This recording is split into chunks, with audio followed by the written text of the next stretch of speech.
Assalamualaikum warahmatullahi wabarakatuh. Alhamdulillahi rabbil alamin. Alhamdulillahilladzi ajjalal Qur'an fi lailatul qadr. Lailatul qadr khairum min alfi syahrin tanazjalul malaikatu waruhu fiha bi'izni rabbihim min kulli amrin salam. Salamun hiya hatta matla'il fajr. Alhamdulillahi rabbil alamin alladzi an'amana bi ni'matil iman.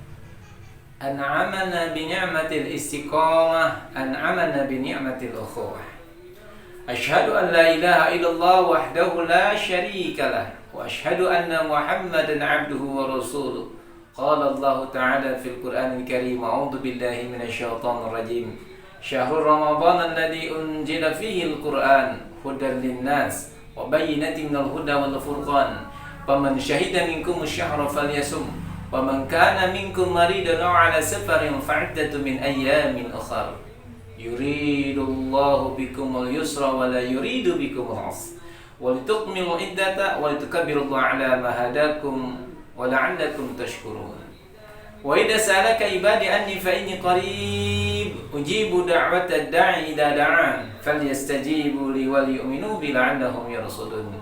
Al-ayat sadaqallahul azim. Saudaraku, semua yang dirahmati Allah Subhanahu wa taala, alhamdulillah dengan izin Allah saya bisa bersama-sama dengan para generasi muda yang dicintai Allah Subhanahu wa taala. Generasi muda yang insyaallah akan menjadi pemimpin bangsa, generasi muda yang berada di fakultas bahasa, dan generasi muda yang insyaallah hidupnya mulia. Bagaimana kabarnya semuanya? Sehat ya, alhamdulillah.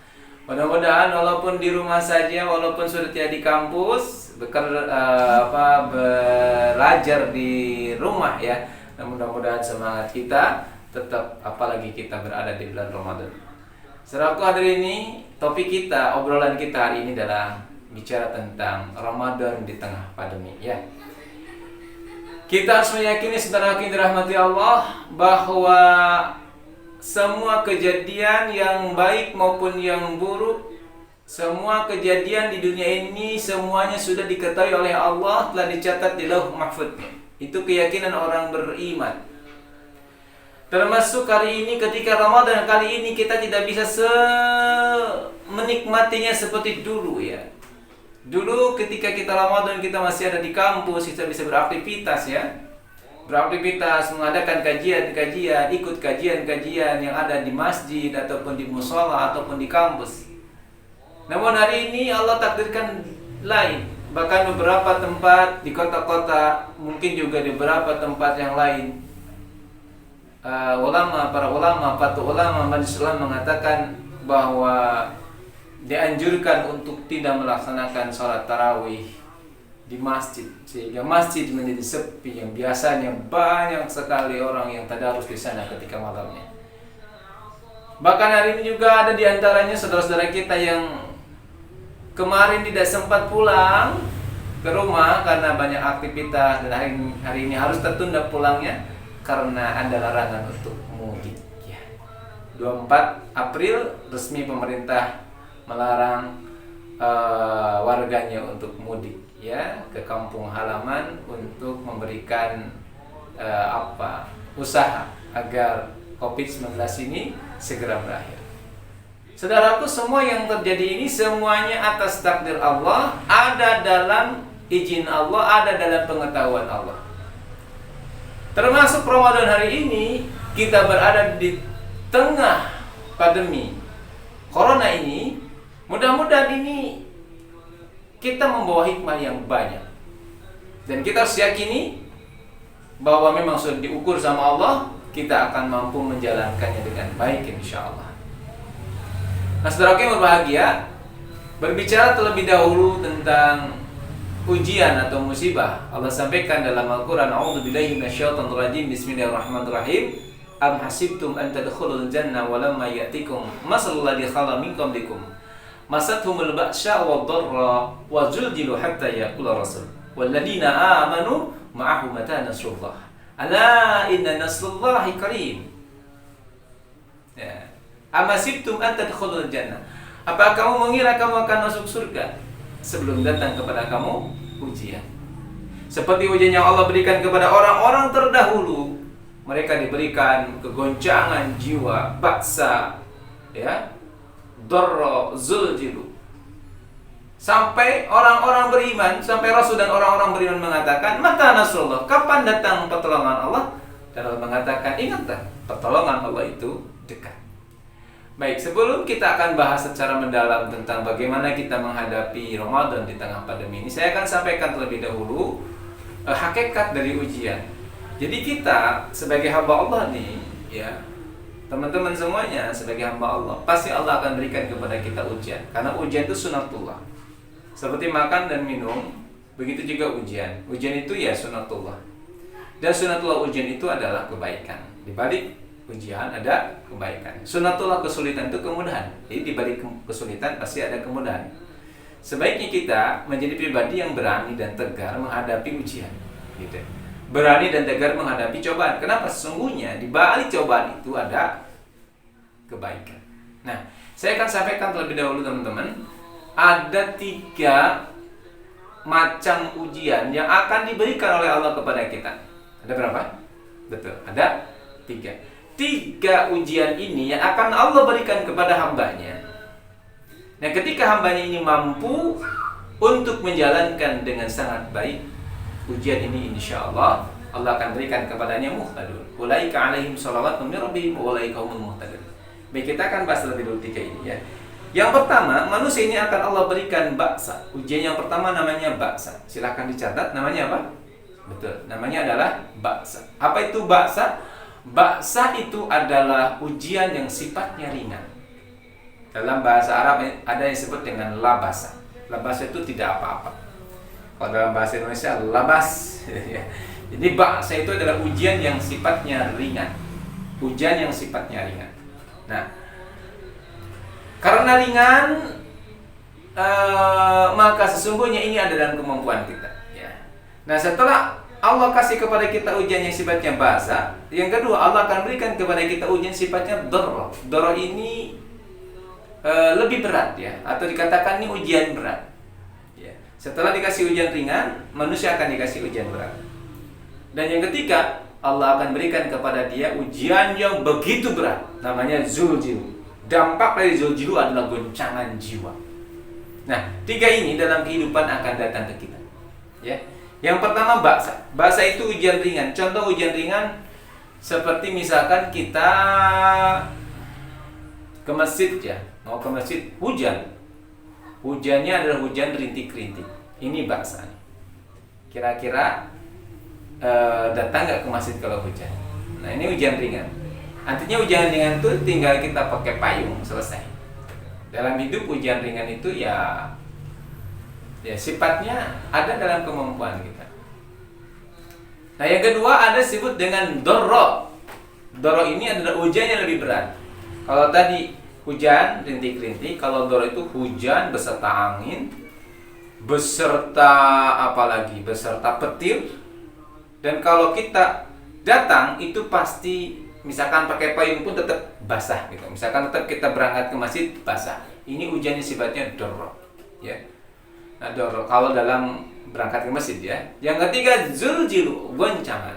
Apa goncangan itu? Ketika kita mau datang ke masjid, tiba-tiba ada gempa sehingga kaget kita. Nah, itu goncangan namanya.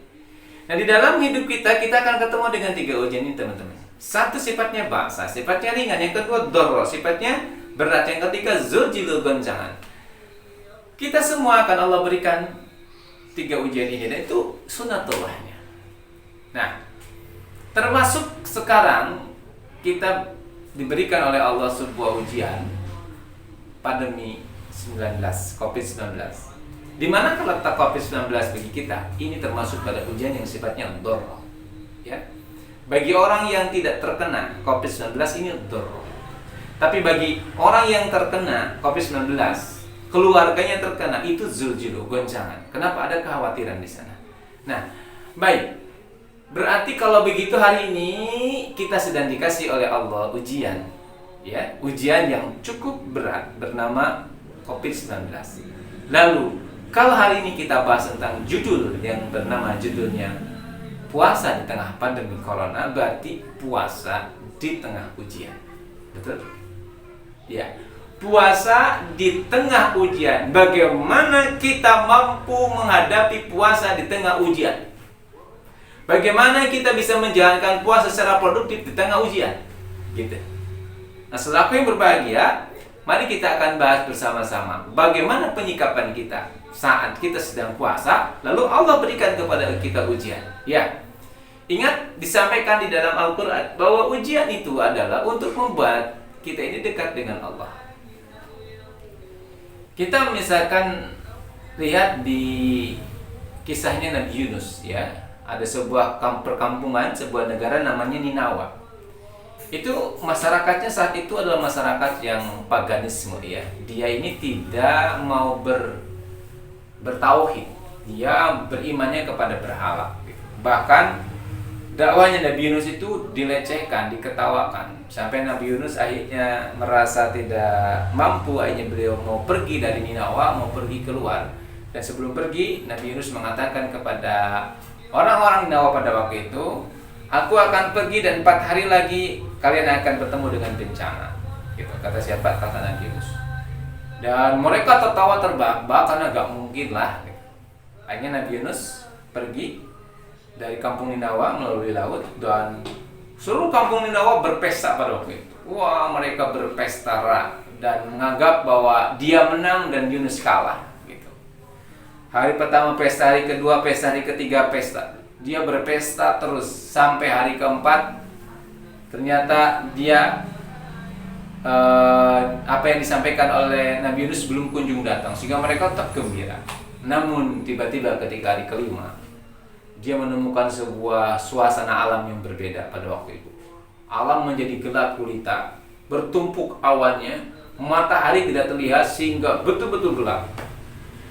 Angin panas mulai menerbang ke seluruh penduduk di sana sehingga pohon-pohonan menjadi mati. Bahkan anginnya semakin kencang sehingga banyak yang roboh dan jatuh.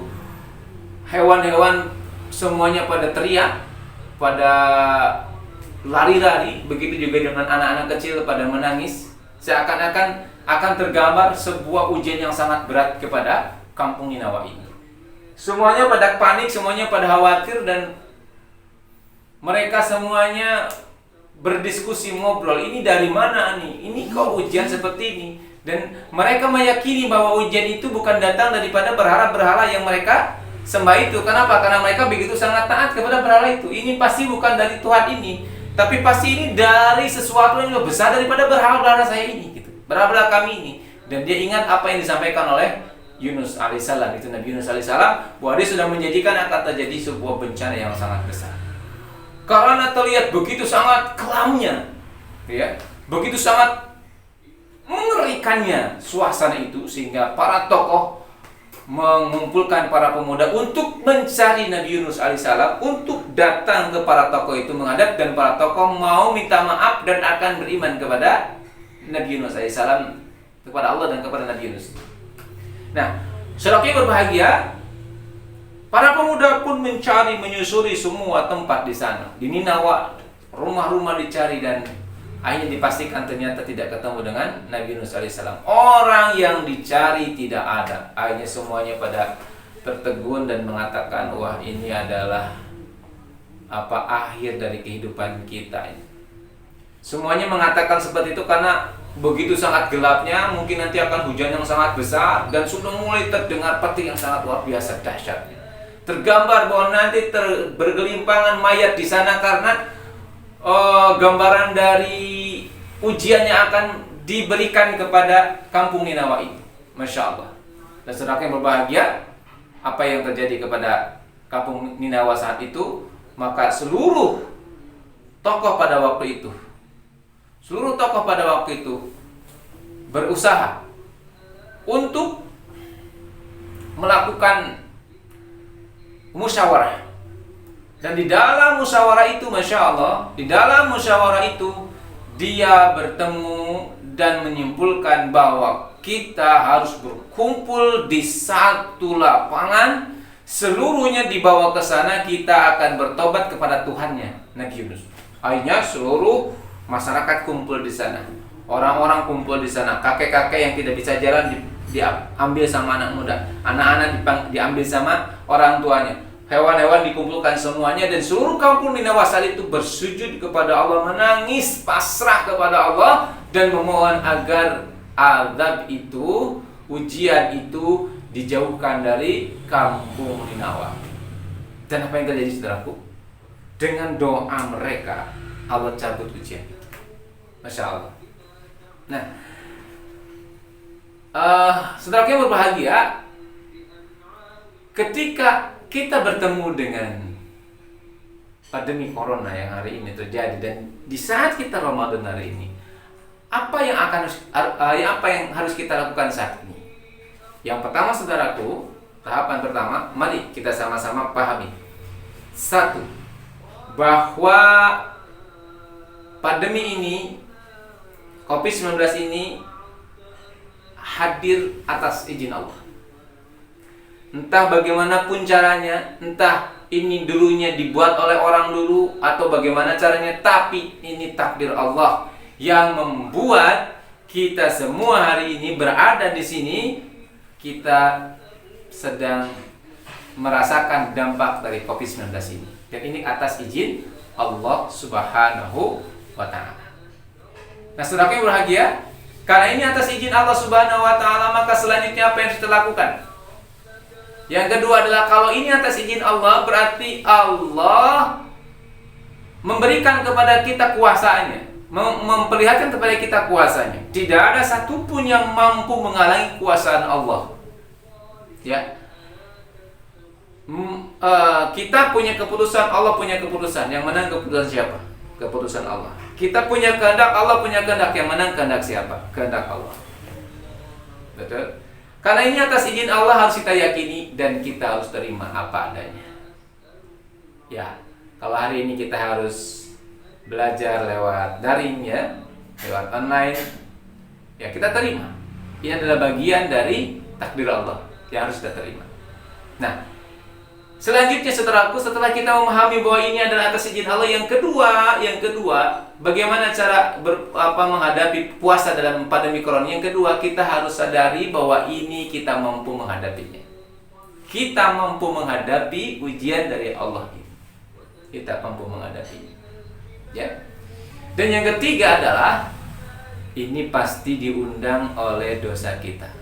Seperti kampung Ninawa tadi. Kampung Ninawa ini, Masya Allah, mereka menyadari kekeliruannya sehingga mereka bertobat kepada Allah, dan Masya Allah, Allah cabut, tidak jadi adabnya, dan mereka semuanya beriman kepada Allah dan Nabi Yunus alaihissalam.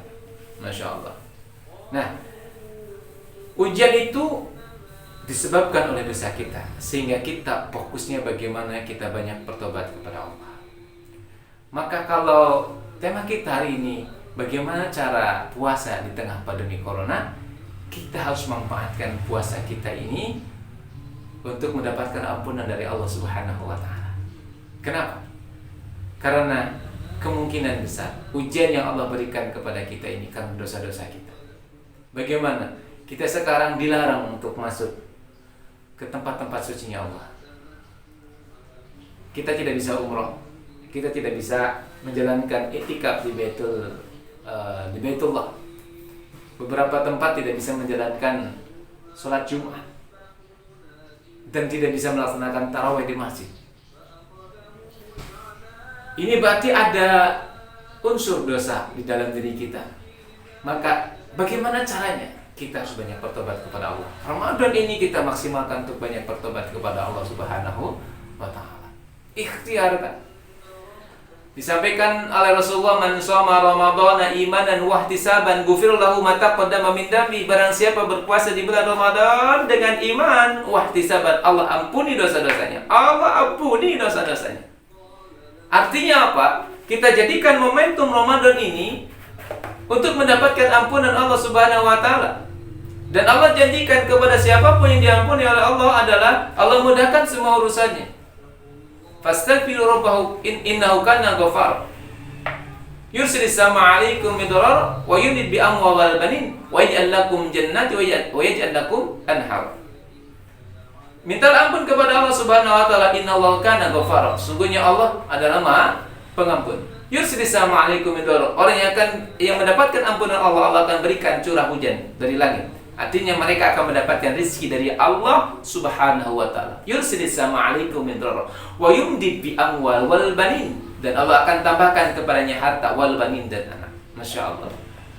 Jadi orang-orang yang berpuasa dengan iman dan wahtisaban, insya Allah Allah akan ampuni dosa-dosanya. Dan insya Allah dengan begitu mudah-mudahan kita akan terhindar dari pandemi COVID-19 ini. Dan mudah-mudahan Indonesia pun terhindar. Kalau seluruh bangsa Indonesia, ya, seluruh umat Islam Indonesia hari ini totalitas memohon ampun kepada Allah Subhanahu wa taala, semoga Allah segera angkat.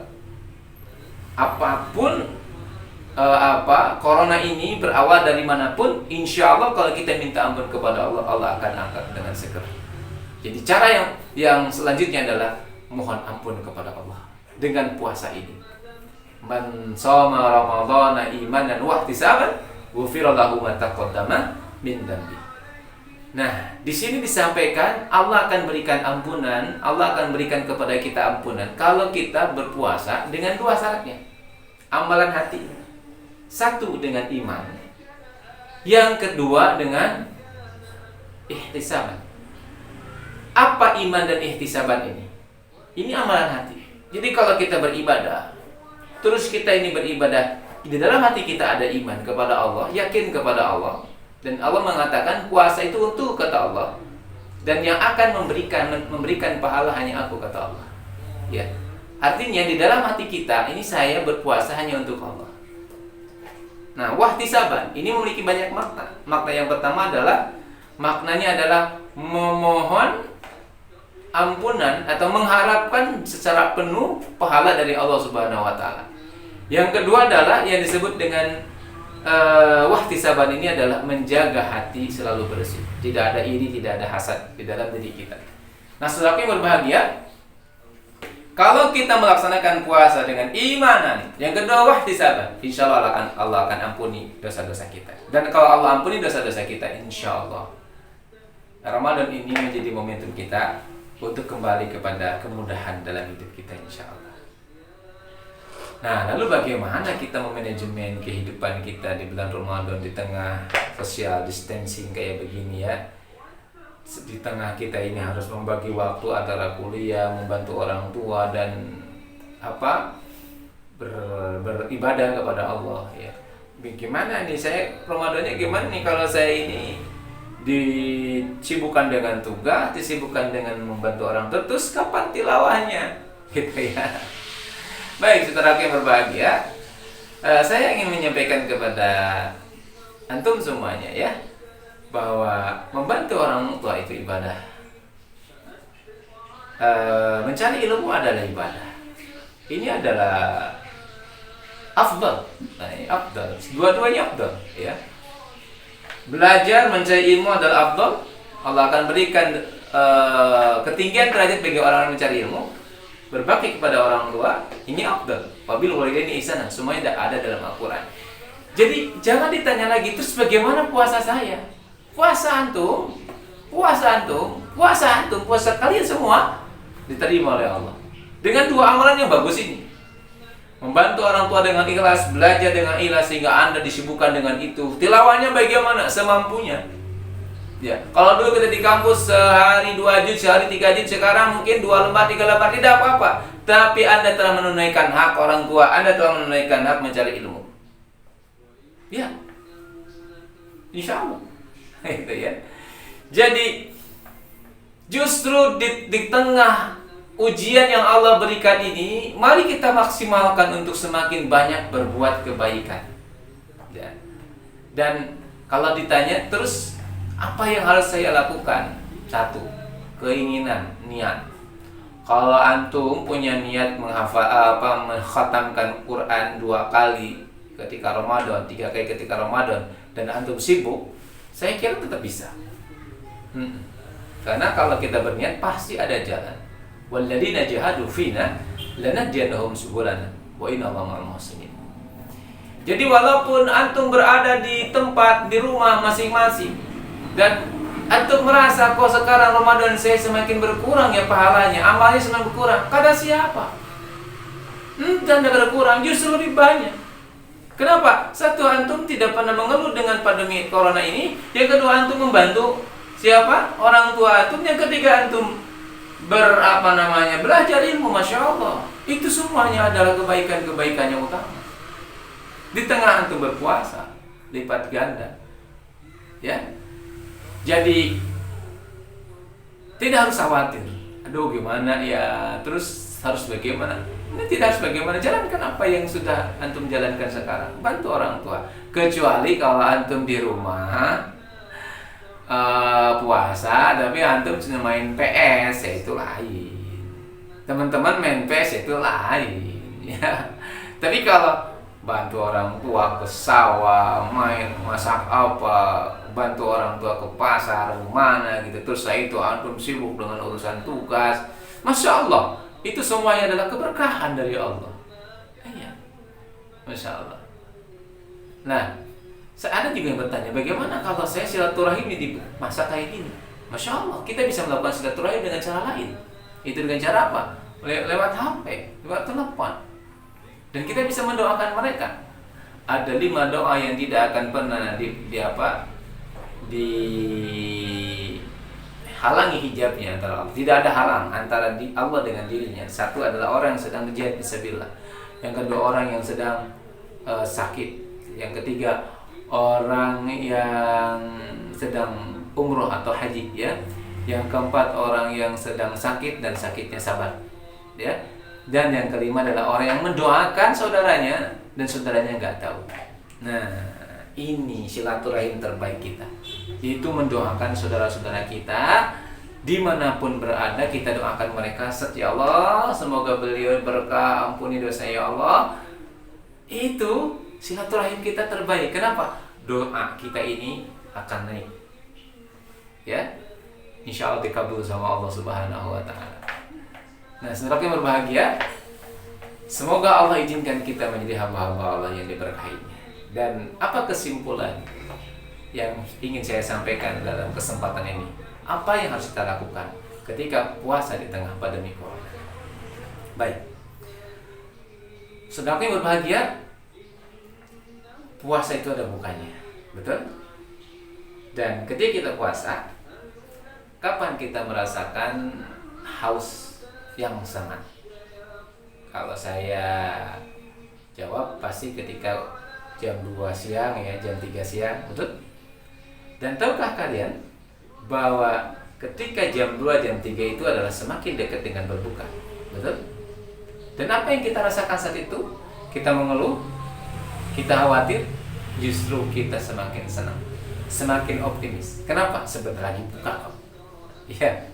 Nah, begitu juga dengan ujian. Semakin naik ujiannya, semakin dekat dengan solusi, semakin dekat dengan kebaikan. Harusnya semakin kita dikasih banyak ujian, semakin kita berbahagia, semakin kita dekat dengan Allah. Kenapa? Saat itu kebaikan-kebaikan akan datang kepada kita. Puasa ada bukanya, ujian ada kebaikannya. Terus kesulitan ada kemudahan. Saya ulangi sekali lagi. Aduh, sulit ini. Pakai Zoom, pakai Google Meet. Terkadang datanya habis, atau kalau nggak datanya habis, sinyalnya nggak baik di sini, sehingga kita kesulitan. Sehingga mohon maaf, ada tekanan-tekanan dalam pikiran kita sehingga sedikit agak stres gitu. Mohon maaf. Saat kita mendapatkan kesulitan, sesungguhnya sedikit lagi kita ketemu dengan kemudahan. Jadi kesulitan itu sunatullahnya bertemu dengan kemudahan. Nah, saudaraku, seperti kita nih haus atau lapar, ya. Apa sunatullahnya kalau kita ini haus? Agar haus hilang, minum. Betul? Apa sunatullahnya agar lapar hilang? Makan.